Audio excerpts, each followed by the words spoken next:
Sherlock Holmes story copper peaches ഭാഗം 5. വിറയ്ക്കുന്ന കൈകളോടെ ഞാൻ എൻ്റെ പെട്ടി തുറന്നു. അതിനുള്ളിലെ സാധനങ്ങൾ വകഞ്ഞു നോക്കി.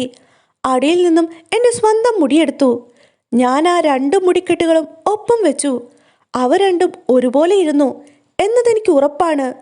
അത് അസാധാരണമല്ലേ ഹോംസ്? പരിഭ്രമിച്ച അവശയായ എനിക്ക് അതിൻ്റെ അർത്ഥം എന്താണെന്ന് കണ്ടുപിടിക്കാനായില്ല. വിചിത്രമായ ആ തലമുടി ആ ഡ്രോയറിലേക്ക് തന്നെ വെച്ചു. ഞാൻ റൂക്കാസിൽ ദമ്പതിമാരോട് ഇതേക്കുറിച്ചൊന്നും സംസാരിച്ചതേയില്ല. കാരണം അവർ പൂട്ടിയിട്ടിരുന്ന ഒരു വലിപ്പ് തുറന്നത് തെറ്റാണെന്ന് എനിക്ക് തോന്നി.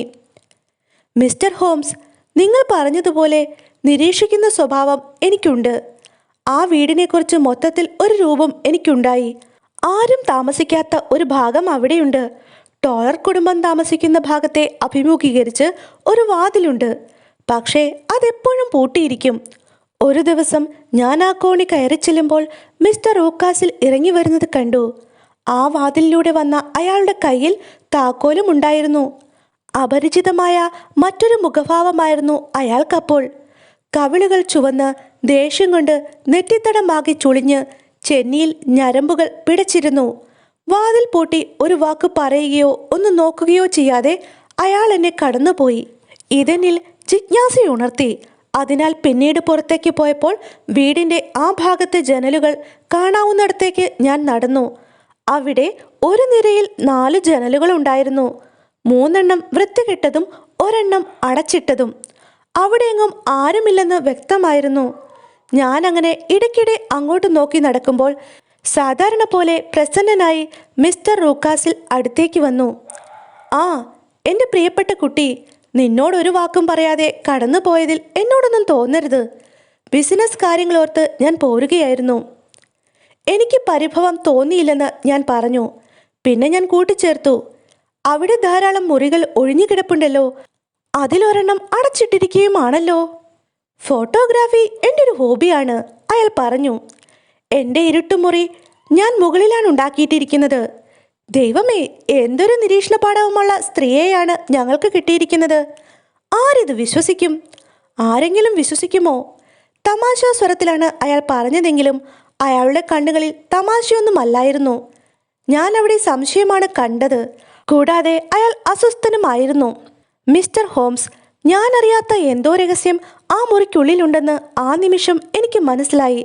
അവിടേക്ക് പോകണമെന്ന് എനിക്ക് വലിയ മോഹവും തോന്നി. അത് വെറും ജിജ്ഞാസയായിരുന്നില്ല, അതൊരു കടമയാണെന്ന വിചാരമായിരുന്നു. ഞാൻ അവിടേക്ക് നോക്കിയാൽ എന്തോ നല്ലതുണ്ടാവുമെന്ന തോന്നൽ. സ്ത്രീകളുടെ ജന്മവാസനയെക്കുറിച്ച് പറയാറില്ലേ? ഒരുപക്ഷെ അതായിരിക്കാം എനിക്ക് ആ തോന്നൽ ഉളവാക്കിയത്. എന്തായാലും ആ വിലക്കപ്പെട്ട വാതിലിലൂടെ കടക്കാനൊരവസരവും പാർത്ത് ഞാൻ കാത്തിരുന്നു. ഇന്നലെ മാത്രമാണ് എനിക്ക് അതിനവസരം കിട്ടിയത്. മിസ്റ്റർ റൂക്കാസിലിന് പുറമെ ടോളറും ഭാര്യയും ഒഴിഞ്ഞ ഈ മുറികളിൽ എന്തോ ചെയ്യുന്നുണ്ടെന്നും കൂടി പറയട്ടെ. ഒരിക്കൽ അവർ ഒരു വലിയ കറുത്ത ലിനൻ ബാഗ് ഈ വാതിലിലൂടെ കൊണ്ടുവരുന്നത് ഞാൻ കണ്ടതാണ്. അടുത്തിടെയായി ടോളർ വല്ലാതെ മദ്യപിക്കുമായിരുന്നു. ഇന്നലെ വൈകുന്നേരം വളരെയധികം മദ്യപിച്ചിരുന്നതിനാൽ ഞാൻ മുകളിലേക്ക് ചെന്നപ്പോൾ വാതിലിൽ താക്കോലുണ്ടായിരുന്നു. അവനതവിടെ വെച്ചിട്ട് മറന്നുപോയതാകാം. എനിക്ക് സംശയം തോന്നി. മിസ്റ്റർ റൂക്കാസിലും ഭാര്യയും താഴെയായിരുന്നു. കുട്ടിയും അവരോടൊത്തായിരുന്നു. അതിനാൽ എനിക്ക് നല്ലൊരു അവസരമായി. ഞാൻ പതുക്കെ താക്കോല് തിരിച്ച് വാതിൽ തുറന്നു ഉള്ളിൽ കടന്നു. എനിക്ക് മുമ്പിൽ അല്പം വഴിയേ ഉണ്ടായിരുന്നുള്ളൂ. കാർപ്പറ്റൊന്നുമില്ലാത്ത പരുക്കൻ തറ. ആ ഇടനാഴി അങ്ങേയറ്റത്ത് ചെല്ലുമ്പോൾ വലത്തോട്ട് തിരിയുന്നു. അവിടെ 3 വാതിലുകൾ നിരനിരയായി. ആദ്യത്തെയും 3ാമത്തെയും വാതിലുകൾ തുറന്നു കിടന്നു. അവ ഒഴിഞ്ഞ മുറികളാണ്.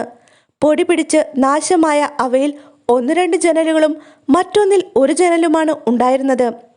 മങ്ങിയ സന്ധ്യാവെളിച്ചം അവയിലൂടെ കടന്നു വന്നിരുന്നു. നടുവിലത്തെ വാതിൽ അടഞ്ഞു കിടന്നു. അതിൻ്റെ പുറത്ത് കുറുകെ ഒരു വശം ചുമരിൽ ഉറപ്പിച്ച ഒരു വലയത്തിൽ കുടുക്കിയും മറുവശം ഒരു തടിച്ച ചരടുകൊണ്ട് ബന്ധിച്ചും വീതി കൂടിയ ഒരു ഇരുമ്പ് ദണ്ഡും ഉണ്ടായിരുന്നു. വാതിൽ പൂട്ടിയിരുന്നു. താക്കോൽ അവിടെ കണ്ടില്ല. ഈ വാതിൽ പുറത്തെ അടച്ചിട്ട ജനലിൻ്റെ നേരെയായിരുന്നുവെങ്കിലും അതിൻ്റെ വാതിലിനടിയിലൂടെ വരുന്ന പ്രകാശത്തിൽ ആ മുറിയാകെ ഇരുട്ടിലായിരുന്നില്ല എന്നെനിക്ക് മനസ്സിലായി. മുകളിൽ നിന്നും വ്യക്തമായും നാട്ടുവെളിച്ചം ഉള്ളിലേക്ക് കടത്തിവിട്ടിരുന്നു. ഈ ദുസൂചകമായ വാതിലിലേക്ക് നോക്കി ഞാൻ ആ ഇടനാഴിയിൽ എന്ത് രഹസ്യമാണ് അതിൽ അടക്കം ചെയ്തിരിക്കുന്നതെന്ന് അത്ഭുതപ്പെടുമ്പോൾ മുറിക്കുള്ളിൽ കാലടി ശബ്ദം കേട്ടു. വാതിലിന് താഴെയുണ്ടായിരുന്ന ചെറിയ വിടവിൽ മങ്ങിയ വെളിച്ചത്തിൽ ഒരു നിഴൽ അങ്ങോട്ടും ഇങ്ങോട്ടും നടക്കുന്നത് കണ്ടു. അകാരണവും ഭ്രാന്തവുമായ ഒരു ഭയം അത് കണ്ടയുടനെ എന്നിലുണ്ടായി. മിസ്റ്റർ ഹോംസ്, പെരിമുറുക്കം വന്ന എൻ്റെ ഞരമ്പുകൾ പെട്ടെന്ന് തന്നെ തളർത്തി. ഞാൻ തിരിഞ്ഞോടി. ഏതോ ഭീകരകരങ്ങൾ എൻ്റെ പിന്നിൽ എൻ്റെ വസ്ത്രത്തിൽ പിടിച്ചു വലിക്കുന്നുവെന്ന തോന്നലോടെ ഓടി.